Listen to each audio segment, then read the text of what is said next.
Un beau matin de 1968, un homme d'une quarantaine d'années débarque sur le port du Havre. Il a dans ses valises un solide savoir-faire en promotion immobilière.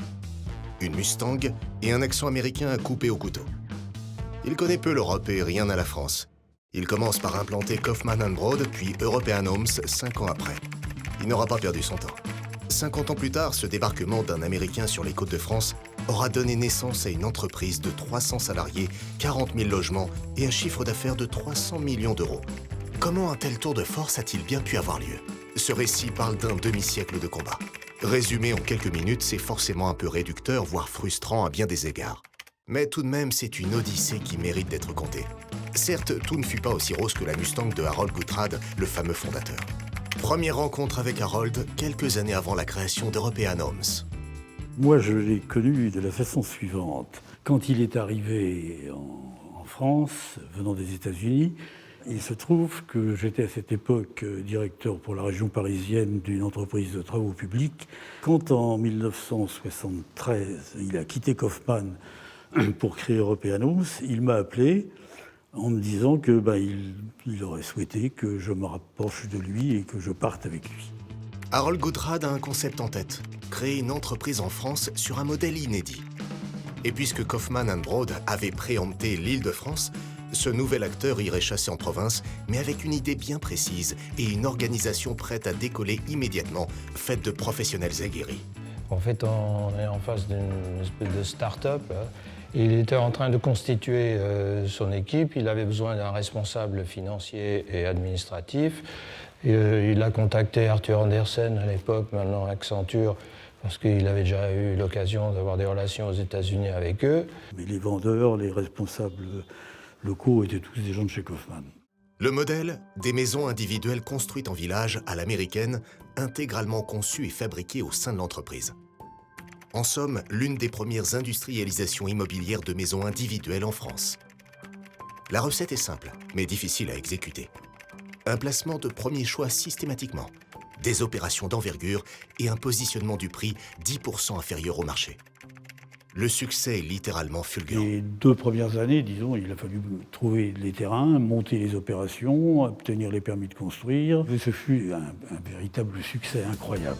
Incroyable, grâce à la formule, était très séduisante. Et pour rien vous dire, on a fait 182 réservations dans le premier mois. Pratiquement toutes les opérations qui ont suivi pendant les 10 années suivantes, c'était la même chose. Les gens couchaient sur le parking pour être les premiers à l'ouverture le lendemain. Ouais, c'était incroyable.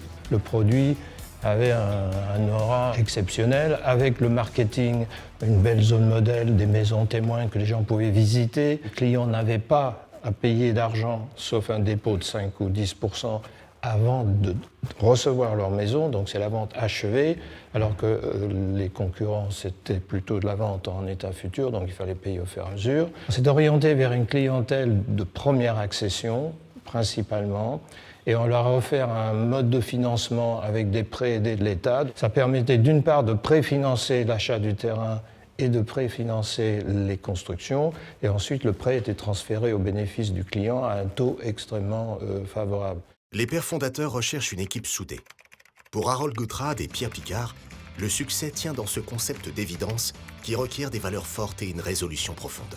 On peut dire qu'on avait vraiment une véritable équipe que l'on valorisait aussi en organisant des séminaires. Mais toujours le but était là, faire en sorte que la promotion interne soit la seule, jamais embaucher quelqu'un qui ne viennent pas de la base. Peu à peu, ils grimpaient. L'objectif était pour eux de devenir directeur de programme, puis ensuite, bien sûr, essayer de monter plus haut en fonction des places qui s'offraient. C'était une des rares sociétés dans lesquelles il y avait des séminaires qui étaient organisés pour les cadres une fois par an, dans lesquels il y avait une ambiance gaie, festive, agréable, et où chacun avait le temps de prendre connaissance des autres. Ambitieuse, European Homes cherche des programmes importants. Il faut faire vite et massif. On faisait pratiquement que des grosses affaires. En dessous de 50 maisons, ça ne nous intéressait pas. Dans les villes de 100 000 habitants ou plus, on faisait rarement d'opérations à moins de 150 maisons. À l'époque, le marché est porteur. Les prêts sont bas et le gouvernement incite les gens à devenir propriétaires. Mais au moment où European Homes veut donner du sens à son nom, le destin devient hostile. Italie, Espagne, Angleterre. Plusieurs tentatives qui se heurtent aux spécificités locales. On s'est dit on va aller en Italie, on s'y est pris un peu différemment parce qu'on s'est associé avec un opérateur italien. Beaucoup se faisaient par-dessous de table, il faut le dire. Donc on n'a pas voulu rentrer du tout dans ce jeu-là. Bon, et au bout de quelques mois, on a tiré les conséquences et on s'est replié. Nous avons cherché à percer l'homme qui se cache derrière le businessman. C'est Harold Goutra, discret, réservé. Car pour forger une entreprise comme celle-ci, il faut être un forgeron d'exception, un homme spécial. Qui était-il au fond? Un homme d'une très grande rigueur, très exigeant, capable de voir les failles, mais en même temps, une fois qu'on avait gagné sa confiance, on avait un rapport extrêmement agréable avec lui, une espèce de guide, si on peut dire. C'était un homme ouvert et pour un Américain, quelqu'un de très accessible et qui comprenait vraiment qu'une société, c'était pas que des travaux, c'était aussi et surtout des hommes. Les fondations sont là. Le temps de la consolidation commence. C'est le temps de structurer un réseau hexagonal solide. Les directions régionales, elles existaient déjà. Et en fait, quand on a envisagé le développement, eh bien, il était nécessaire d'organiser sur toute la France des directions opérationnelles. À partir du moment où la société a connu une croissance importante, il fallait redistribuer les responsabilités sur les sites opérationnels et non pas tout concentrer au siège qui pouvait prendre un effet d'engorgement des décisions. Jusque dans les années 2000 ou avant les années 2000, nous avions une production essentiellement de modèles, maisons individuelles et petits collectifs. Il était clair que la France devait se densifier. Nos produits étaient peu denses. Nous allions devant le mur de la densité si nous ne dévelions pas le collectif. Bon. Le collectif, c'était une aventure particulière parce que ça remettait en cause tous nos principes de fabrication. Bref, European Homes élargit sa palette d'offres sans jamais rien céder aux fondamentaux, bien sûr. Ce à quoi on s'est attaché, c'est d'augmenter notre capacité pour trouver des terrains et pour monter des opérations nouvelles. On a donc renforcé les équipes de développement et encadré les équipes de développement pour améliorer la productivité de cette première partie de l'activité. Puis quand on a engrangé un nombre de permis de construire suffisant, évidemment, automatiquement, on a été capable de générer du chiffre d'affaires supplémentaire. Puisque nous avions des produits, nous étions en première ou deuxième couronne, là où les autres promoteurs venaient un peu moins. Et puis, c'était souvent des terrains agricoles qui étaient devenus constructibles. C'est vrai qu'à partir de 90, la concurrence s'est nettement structurée, c'est presque même industrialisé, et que nous n'ayons pas partie des grands groupes. Et en même temps, ça nous donnait un avantage, parce que nous étions un peu des commandos face à des armées régulières. European Homes, c'est une société humaine. Créer un mécénat à Madagascar pour ceux qui ont moins de chance dans la vie est vite apparu comme une extension naturelle. De ces actions authentiques et discrètes, dont les bénéfices ne regardent que le bénéficiaire et non les médias. C'était en 2003.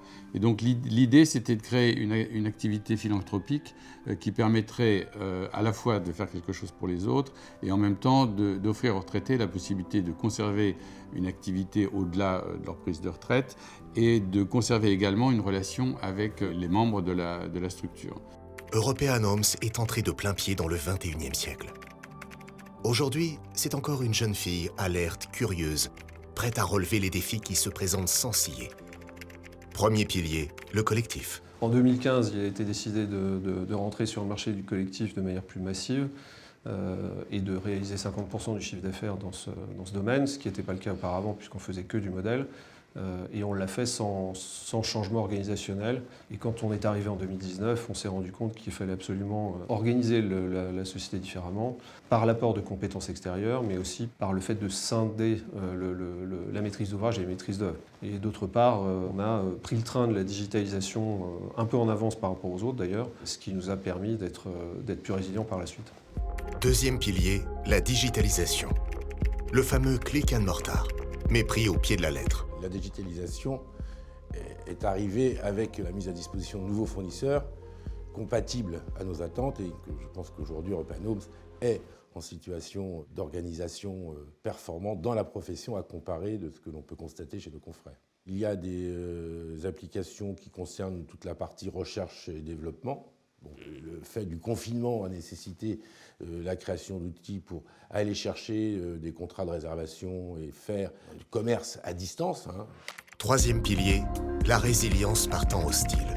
On est dans une période anormale, plus ou moins dite de crise depuis le Covid. Puis en fait, on a enchaîné la période de Covid, puis la guerre en Ukraine qui a provoqué une hausse des coûts de construction inédite. Donc en fait, ça fait 3 ans qu'on est dans une période de crise importante, mais on a toujours connu les crises. L'immobilier est une activité cyclique. European a toujours, au cours de ces crises, fait mieux que les autres, même si elle n'est pas aussi dynamique dans la reprise. Notre business model est plus résilient. On peut compenser par la diversité de ces territoires. Et encore plus maintenant avec la diversité des ouvrages, puisque comme on était historiquement sur du village de maison, collectif intermédiaire, petit collectif intermédiaire, et que maintenant nous sommes sur le collectif normal, classique, pratiqué par toute la profession, voilà, on est assez présent sur toute l'offre du marché de la promotion immobilière. Par ailleurs, l'avenir d'European Homes, pour nous en tout cas, en ce qui nous concerne, c'est de rester indépendant, de continuer l'histoire d'European Homes en tant qu'acteur indépendant et principal acteur indépendant dans la profession, aux côtés d'investisseurs financiers. Et un quatrième pilier, hors des frontières, peut-être un jour. Chez European Homes, ça reste un idéal, une quête originelle qui n'est pas enfouie quelque part dans les fondations. Donc l'objectif, c'est effectivement de planter quelques banderilles du côté des pays frontaliers, en particulier francophones.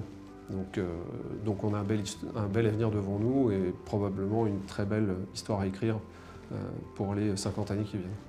En écoutant tous ces témoins du passé ou du présent, il est frappant de voir à quel point les valeurs de l'origine sont toujours aussi vives aujourd'hui. Nous serions, en tous les cas, Dominique et moi, je pense très satisfaits de pouvoir transmettre le bâton aux personnes qui continueront l'aventure. Je reprendrai une citation de Confucius, je dirais, quand on choisit un métier qu'on aime, on ne travaille jamais. Je crois que la grande fierté que nous pouvons avoir, c'est d'avoir maintenu le modèle fraternel du savoir-être devant le savoir-faire, en doublant la production et en passant d'une centaine de salariés à 300 salariés.